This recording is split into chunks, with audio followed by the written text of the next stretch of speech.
စီပွားရေးသမားတယောက်သူတောင်အာဖရိကမှာကြက်ဥနစ်အရွယ်ရှိသောအေယာမစိန်ကြီးတစ်လုံးဝယ်လာခဲ့သည်သို့သောစိန်တုံးတစ်ယောက်တွင်အကြောင်းတစ်ခုပါနေသည်ကိုတွေ့ရသောအခါတွင်သူ၏စိတ်လှုပ်ရှားပျော်ရွှင်မှုမှာစိတ်ပြတ်အားလျော့ချက်အဖြစ်သို့အလင်းအမြန်ပြောင်းလဲသွားလေတော့သည်သူပြဿနာအတွက်အဖြစ်ရလို့ရနှက်ဖြစ်သူသည်ကြောက်မြတ်ယတနာကွန်တဲ့တယောက်စီမှာအကြံဉာဏ်တောင်းကြည့်သည်ကြောက်ကွန်တဲ့ကစိန်တုံးကိုဂရုတစိုက်စစ်ဆေးကြည့်ပြီးနောက်ပြောလိုက်သည်ဒီစိန်တုံးကိုနှစ်ချမ်းခွဲလိုက်ရင်တော့ရတယ်အဲ့ဒီလိုခွဲလိုက်ရင်တစ်ချမ်းစီဟာငကိုစိန်လုံးထက်တောင်ဈေးပိုကြီးသွားမယ်ဒါပေမဲ့နှစ်ချမ်းခွဲတဲ့နေရာမှာတစ်ချက်ကလေးမှားသွားရင်တော့စိန်တုံးကနေဘာမှသုံးစားလို့မရတော့တဲ့ဈေးပေါ်ပေါ်ကြောက်ခဲအကြေပုံထီသွားမယ်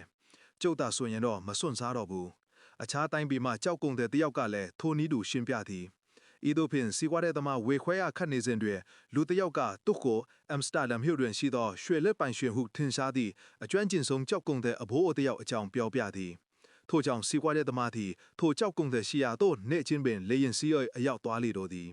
ကြောက်ကုန်တဲ့အဘိုးအိုသည်စိန်တုံးကိုကြောက်ကြည့်မှန်ပြီးလူဖြင့်ဆက်စစ်စီးကြည့်သည်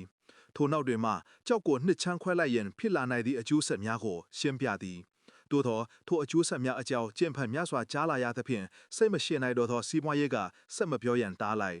ဤသို့ဖြင့်ကြောက်ကုန်တဲ့အဘိုးအိုလည်းကြောက်ကိုနှစ်ချမ်းခွဲဖေးရမယ်အလို့ကိုလက်ခံလိုက်ပြီးကြာတန်ခွေပမာဏကိုပြောလိုက်သည်စီးပွားရေးသမားကသဘောတူလိုက်သောအခါတွင်ကြောက်ကုန်တဲ့ကမလှမ်းမကန့်တွင်သူတို့ကိုကြိုးပေးထိုင်ပြီးအခြားအလုပ်တစ်ခုလုပ်နေသည့်ကြောက်မြတ်ပညာအလုပ်တင်လူငယ်တစ်ယောက်ကိုလှမ်းခေါ်လိုက်အလုတ်တင်လူငယ်ကစိန်တုံးကိုယူ၍လက်ဖဝါပေါင်တွင်တင်ပြီးတူကိုမြှောက်၍တစ်ချက်တည်းထူးချလိုက်သည်